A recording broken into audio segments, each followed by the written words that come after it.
El aire matutino está inmóvil, salvo por el canto distante de los pájaros y el rugido rítmico de los vehículos que se acercan por el camino empedrado. Es el 30 de junio de 1934, justo antes del amanecer, en Bad Wiessee, un pintoresco pueblo balneario bávaro. Dentro de un tranquilo hotel de la orilla del lago, el Ansel Bauer, los hombres duermen profundamente, sin saber que su mundo está a punto de derrumbarse. De repente, las puertas son golpeadas, el sonido de la madera astillada resuena por los pasillos tranquilos. Gritos de S.A. en revuelta perforan la calma. Una figura, despeinada y furiosa, irrumpe en la habitación de Ernst Röhm con una pistola en la mano. Es Adolf Hitler, su rostro contorsionado en una rabia que hiela la sangre. Lanza acusaciones de traición, de deslealtad, al hombre que ha sido su leal y bullicioso amigo durante más de una década. Röhm, sorprendido por completo, apenas tiene tiempo de reaccionar antes de ser arrastrado de su cama, desorientado y medio vestido. Sus compañeros, despertados por el caos, son capturados de la misma manera. Uno a uno, son obligados a subir a los coches que esperan, sus rostros una mezcla de confusión y horror creciente. Esto no es un arresto, es un secuestro orquestado por el mismo líder al que juraron lealtad. El cielo sobre Bad Wiessee comienza a aclararse, pero la luz revela no la salvación, sino los primeros golpes heladores de un descenso irreversible a la oscuridad. ¿Quién traicionaría a sus más devotos seguidores de una manera tan brutal y calculada? Para entender cómo llegamos a esa horrible aurora en Bad Wiessee, debemos retroceder a un momento en que una traición como esa parecía inimaginable. Imagina Alemania en los primeros años 20, una nación tambaleándose por la derrota de la Primera Guerra Mundial, sofocada por los términos punitivos del Tratado de Versalles y plagada de hiperinflación e inestabilidad política.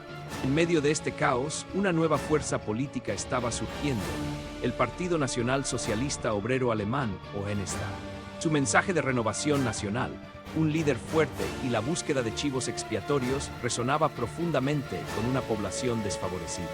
Fundamental para su éxito temprano fue la Sturmabteilung, o sea, el destacamento de asalto. Estos no eran solo miembros del partido. Eran los luchadores de la calle, los pendencieros, los exsoldados y veteranos de los Freikorps que trajeron orden, o más bien, lo impusieron, en las calles caóticas de Múnich y más allá.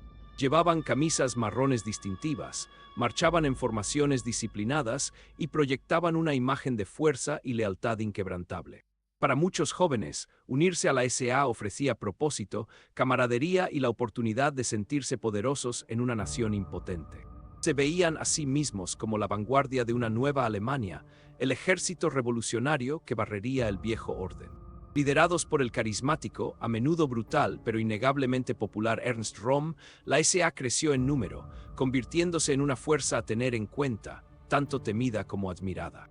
Su lealtad a Hitler era, durante mucho tiempo, absoluta, forjada en el crisol de las batallas callejeras y la ambición compartida. Pero bajo esta apariencia de unidad, ya se estaban sembrando las semillas de la discordia, destinadas a brotar en una mortal cosecha. El escenario sobre el que se desarrolló este drama fue la tumultuosa República de Weimar.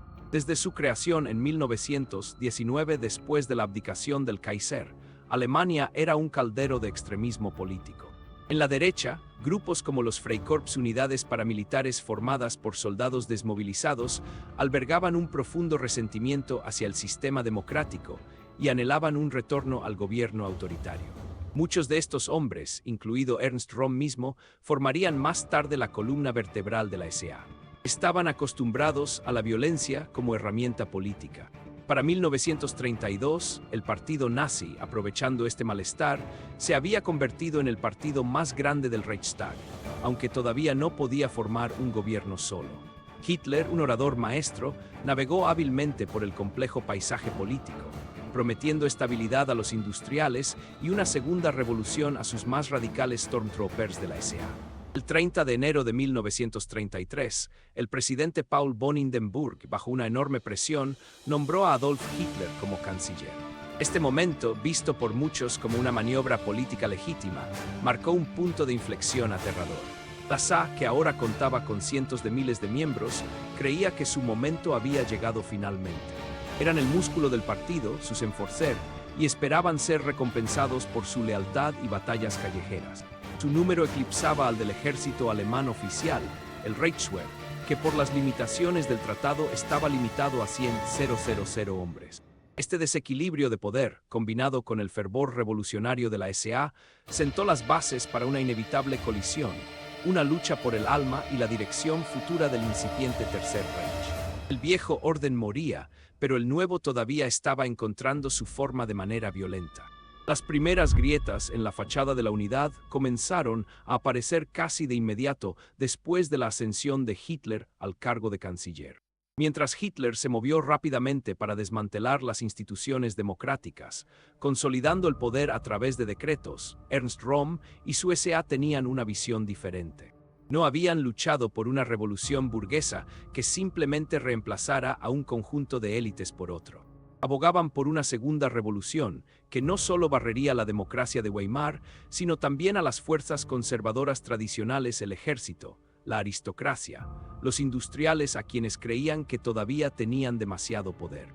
Röhm articuló abiertamente estos sentimientos, particularmente en publicaciones internas de la SA y reuniones privadas.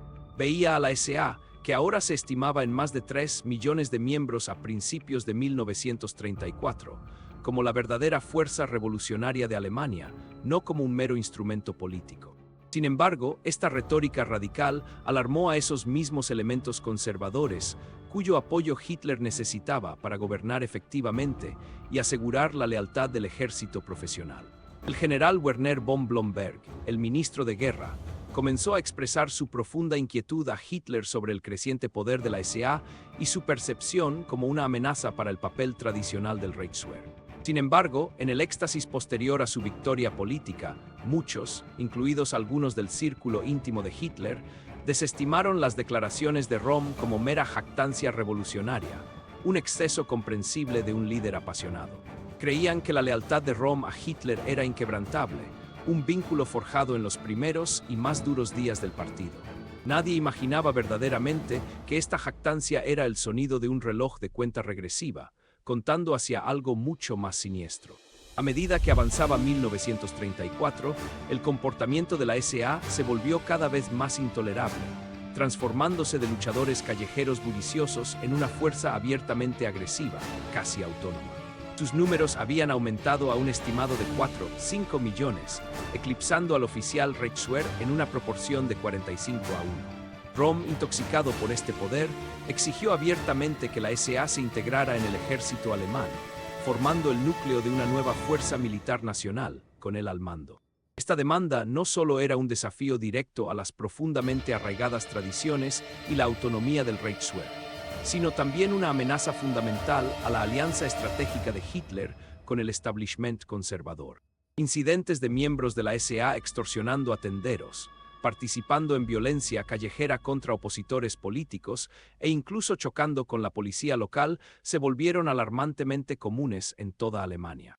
Estas acciones amenazaban la muy necesaria estabilidad que Hitler prometía al mundo, y más importante aún, a los influyentes industriales y al ejército tradicional que sostenían las riendas del poder estatal.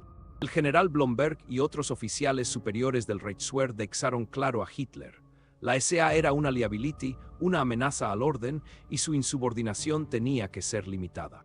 La situación llegó a un punto de ebullición a finales de mayo cuando una carta, supuestamente de von Blomberg, fue presentada a Hitler, conteniendo un ultimátum. O bien Hitler controlaba el poder de la SA, o el Reichswehr tomaría el asunto en sus propias manos, lo que podría llevar a una guerra civil. El mensaje era claro, directo y no negociable, dejando a Hitler con una elección imposible entre sus aliados más antiguos y el crucial respaldo militar. Esto creó una presión insoportable, empujando al régimen hacia una resolución desesperada y violenta.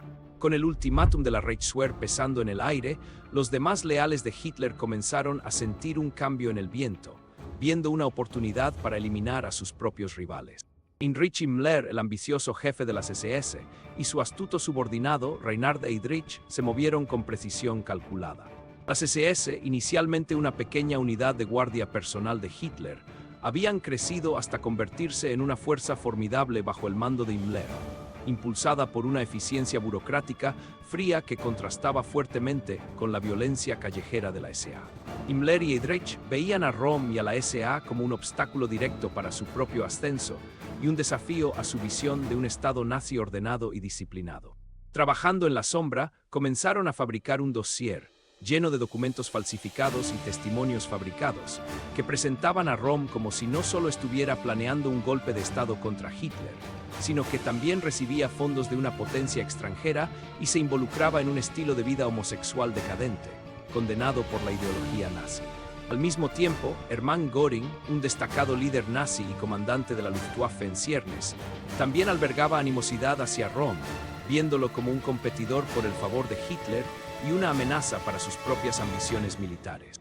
Göring se unió rápidamente a la conspiración, utilizando su influencia para recopilar inteligencia y proporcionar apoyo logístico para la inminente purga. Las diversas facciones dentro del liderazgo nazi, unidas por sus ambiciones individuales y el miedo común al poder de Röhm, comenzaron a converger, creando una intrincada red de engaño y manipulación. Sin embargo, incluso con todas estas fuerzas reunidas en su contra, Röhm permaneció ajeno, creyendo que su vínculo con Hitler era inquebrantable. Se veía a sí mismo como indispensable, sin comprender que en el mundo de la política nazi, la lealtad podía ser descartada con tanta facilidad como un casquillo de bala gastada, especialmente cuando chocaba con el poder absoluto. Sin embargo, algo todavía no encajaba del todo en la narrativa oficial que ya se estaba construyendo cuidadosamente. Todo apuntaba hacia una maniobra defensiva, un acto desesperado por parte de Hitler para protegerse a sí mismo y a las estructuras de poder tradicionales de un inminente golpe de la SA. La historia oficial, cuidadosamente elaborada y difundida por la propaganda nazi, era que Ernst Röhm planeaba un golpe de Estado traicionero, el Putsch de Röhm contra Hitler y el gobierno legítimo. Afirmaban haber interceptado inteligencia vital que confirmaba la intención de Röhm de tomar el poder el 30 de junio de 1934, mientras muchos líderes estaban de vacaciones. Hitler, según ellos, había actuado con rapidez y decisión para prevenir esta grave amenaza a la seguridad nacional. Fue presentado como el salvador de Alemania, defendiendo brutal pero necesariamente al país de los enemigos internos. Sin embargo, la realidad, cuando se reconstruyó, reveló una contradicción flagrante. La supuesta inteligencia era en gran parte una fabricación de Himmler y Heydrich, carecía de cualquier detalle creíble sobre una fecha, hora o plan operativo específico para un golpe. No había evidencia de que se estuvieran preparando arsenales de armas, no había movimientos de tropas, no había reuniones estratégicas. Röhm mismo estaba de vacaciones, sus guardias desarmados, sus aliados más cercanos dispersos por toda Alemania. Los líderes de la SA, lejos de preparar una revolución, estaban en su mayoría de permiso, disfrutando del verano. La operación, codificada como Colibrí, no era una reacción a un golpe en desarrollo, sino una ofensiva preplanificada y altamente coordinada, iniciada por Hitler mismo. Esto no era un ataque preventivo contra una rebelión, era una purga cuidadosamente orquestada, diseñada para eliminar no solo al liderazgo de la SA, sino también a una serie de otros enemigos políticos percibidos, viejas cuentas saldadas bajo la conveniente excusa de un golpe. La planificación meticulosa, la repentina violencia del asalto y la escala de las muertes apuntaban a una agenda más profunda y más siniestra. Esto no se trataba de defender el Reich, se trataba de consolidar el poder absoluto e incontrastado, y la lista de víctimas era mucho más extensa que meros Stormtroopers desleales. El Putsch de Röhm sirvió como una pantalla de humo conveniente, permitiendo a Hitler eliminar a un espectro mucho más amplio de opositores bajo el amparo de una emergencia nacional. Más allá del liderazgo de la SA, Hitler también buscaba neutralizar a los elementos conservadores que lo habían ayudado a llegar al poder, pero que ahora lo veían con creciente aprensión. Destacaba entre estos Kurt von Schleicher, el ex canciller de Alemania, y su esposa Elisabeth. Schleicher representaba a la vieja aristocracia militar y poseía conocimientos peligrosos de las maquinaciones políticas que llevaron a Hitler al poder. Fue asesinado a tiros en su hogar, y su esposa también fue asesinada cuando intentó intervenir. Gustav von Kahr, un político bávaro prominente que había frustrado el putsch de la cervecería de Hitler en 1923, fue brutalmente asesinado y su cuerpo fue encontrado en un pantano, probablemente como una venganza largamente esperada. Gregor Strasser, una figura destacada del partido nazi y rival de las tendencias socialistas de Hitler, también fue ejecutado, visto como una amenaza para la unidad del partido y un posible punto de discordia. Incluso algunos líderes católicos destacados y críticos del régimen nazi encontraron que estaban en la lista. La purga fue una demostración escalofriante del cálculo despiadado de Hitler.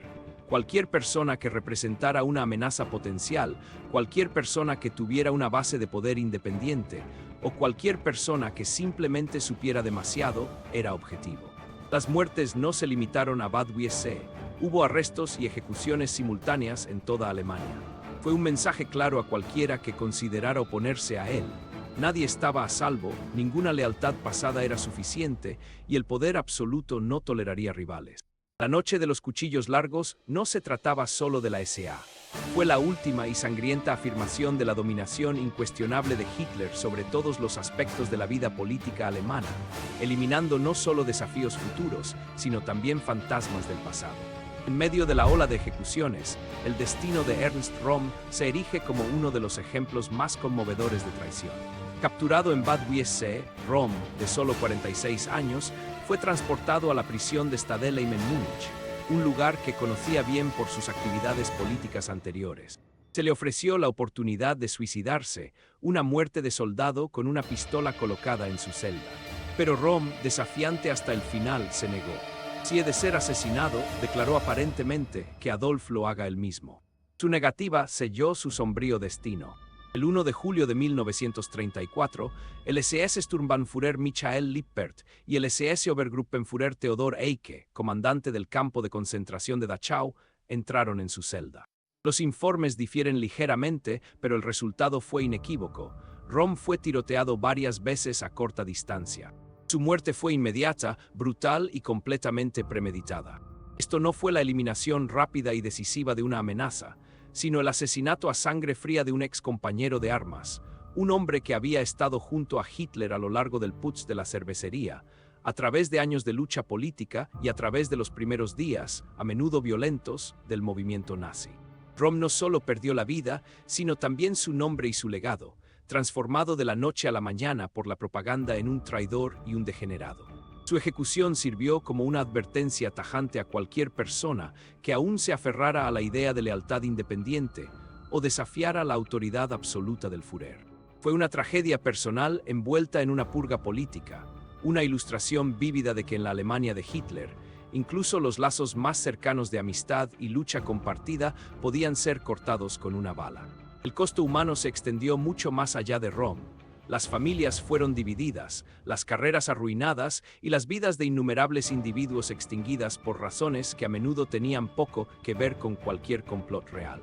El inmediato período posterior a la noche de los cuchillos largos se caracterizó por un esfuerzo concertado para controlar la narrativa y suprimir la verdad.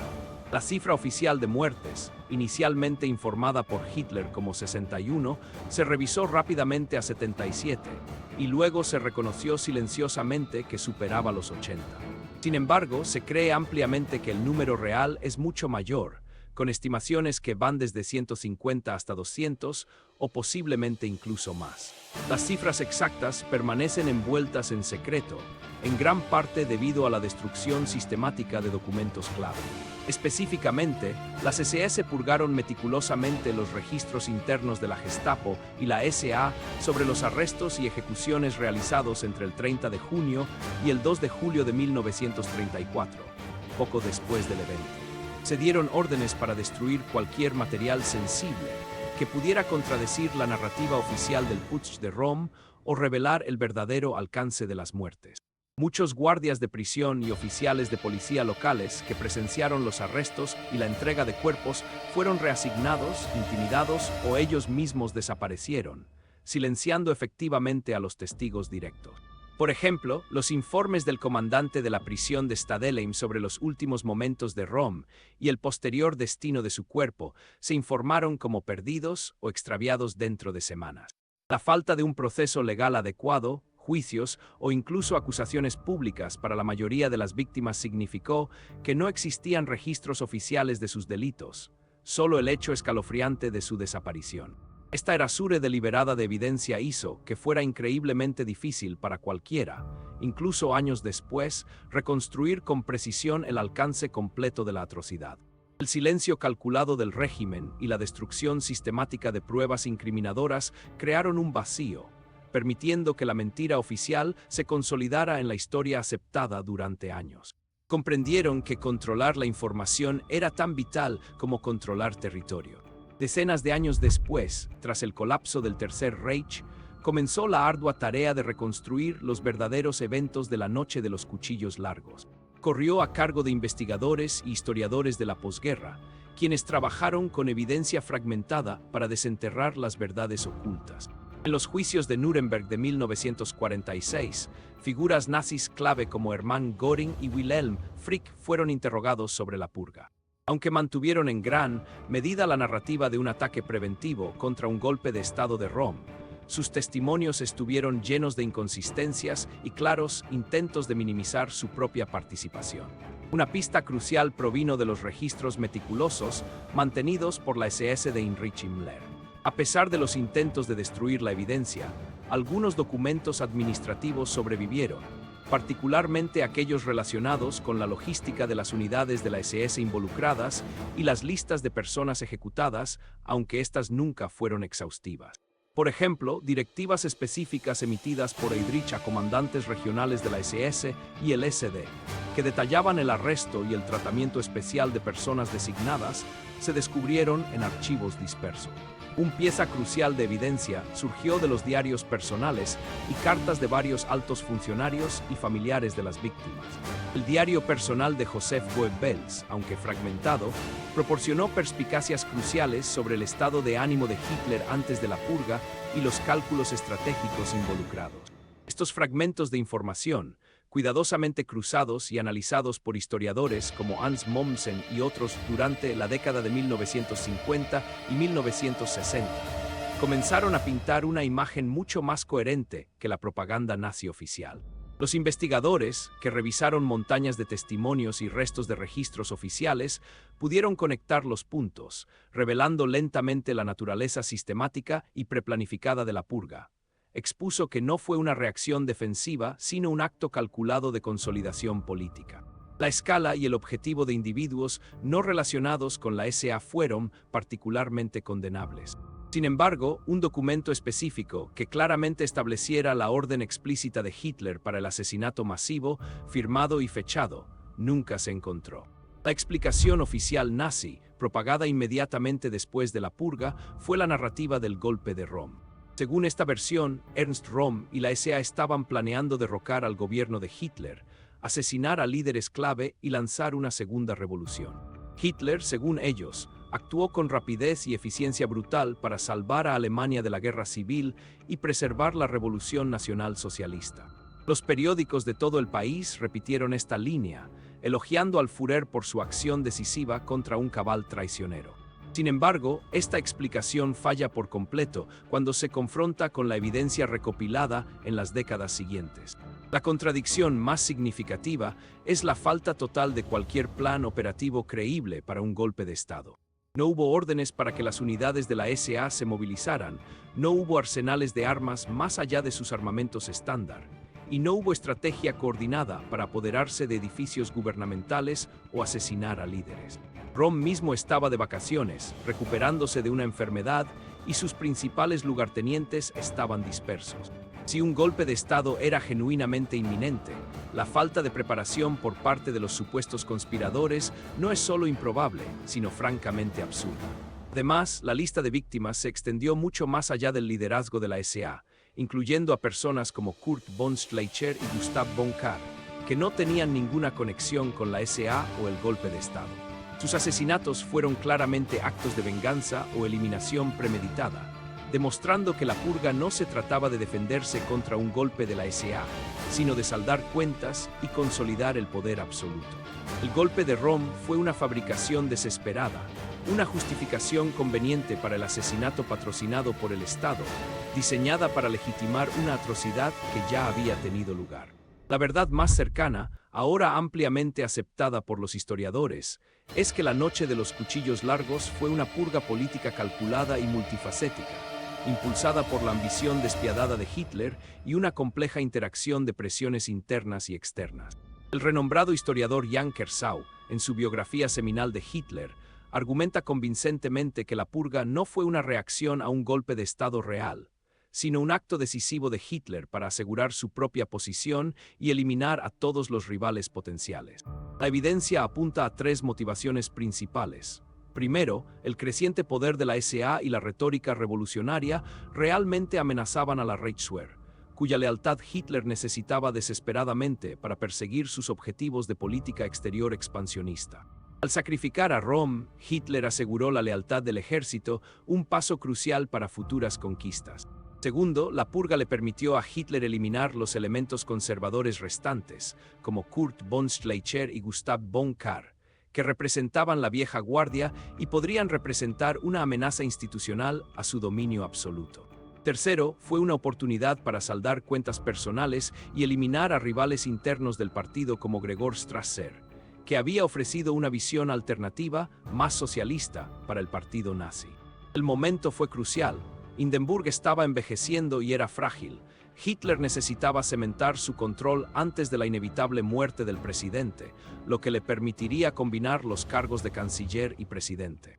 Los eventos del 30 de junio al 2 de julio de 1934 efectivamente eliminaron toda oposición interna significativa. Demostraron la voluntad de Hitler de utilizar violencia extrema contra su propio pueblo y definitivamente cambiaron el equilibrio de poder dentro del régimen nazi, allanando el camino para que la SS llegara al poder absoluto. Fue una maestría en brutalidad política, transformando a un líder carismático en un dictador absoluto sin ningún desafío interno. La purga fue un paso crucial, demostrando el plan para el terror que iba a venir. Pero quizás el hecho más perturbador sobre la noche de los cuchillos largos no es solo el acto de asesinato en sí, sino su aterrador proceso de legitimación. El 3 de julio de 1934, apenas un día después de que se dispararon los últimos tiros y se estaban deshaciendo de los cuerpos, el gabinete del Reich, bajo la influencia directa de Hitler, enactó una ley conocida como la Ley sobre Medidas de Autodefensa del Estado. Este decreto retroactivo declaró que todos los asesinatos cometidos durante la purga, desde el 30 de junio hasta el 2 de julio, eran legales como actos de autodefensa del Estado. Fue un sello legal en el asesinato masivo, elevando el asesinato político a una herramienta legítima de política estatal. Esto no fue solo un encubrimiento, fue el precedente aterrador. Expresamente estableció que las acciones del Führer estaban por encima de la ley, creando un marco legal para futuras atrocidades. Al declarar que las medidas tomadas eran legales, Hitler esencialmente se colocó más allá de la rendición de cuentas judicial, haciendo que su voluntad fuera la ley más alta en el país. Eliminó cualquier pretensión restante de Estado de Derecho en Alemania y estableció formalmente el principio de que la autoridad del líder superaba todas las demás consideraciones legales o morales. Este momento marcó un cambio fundamental. El Estado ya no estaba ligado por sus propias leyes, sino que se convirtió en un instrumento del poder absoluto y arbitrario del Führer. La noche de los cuchillos largos, por lo tanto, no fue solo una purga de individuos. Fue la brutal eliminación de los últimos vestigios del orden legal en Alemania, allanando el camino para el terror sistemático y el genocidio que definirían la próxima década. Este fue el momento en que la ley se convirtió en una herramienta para el terror, manejada por una sola voluntad sin control. Nadie sobrevivió a sus implicaciones sin ser afectado. La noche de los cuchillos largos se alza como un testimonio aterrador de la mecánica despiadada del poder totalitario. Revela cómo rápidamente un aliado puede convertirse en un enemigo, cómo fácilmente un líder puede traicionar a sus seguidores más devotos y cómo eficientemente un Estado puede desmantelar sus propios fundamentos legales y morales para consolidar el control absoluto. Esta purga fue el ensayo general de Hitler, un plan para la violencia sistemática y el terror que definirían al régimen nazi. Demostró que nadie estaba a salvo, que la lealtad era condicional a la utilidad y que la voluntad del Führer era la ley última. La brutalidad casual con la que se extinguieron vidas, a menudo por razones conocidas solo por los ejecutores, envió un mensaje claro. La disidencia era la muerte y la obediencia absoluta era el único camino para la supervivencia. El silencio que siguió a la purga, impuesto por el miedo y la propaganda, permitió a Hitler solidificar su agarre en Alemania, convirtiéndola en un instrumento complaciente para sus ambiciones monstruosas. La noche de los cuchillos largos no fue solo un evento histórico. Fue un arma psicológica, que alteró para siempre el paisaje de la política alemana y sentó un precedente aterrador para las atrocidades del Holocausto y los horrores de la Segunda Guerra Mundial. Nos muestra que la línea entre la ambición y el terror absoluto es peligrosamente delgada, y una vez cruzada es imposible de retroceder. Si esto te mantuvo despierto, suscríbete.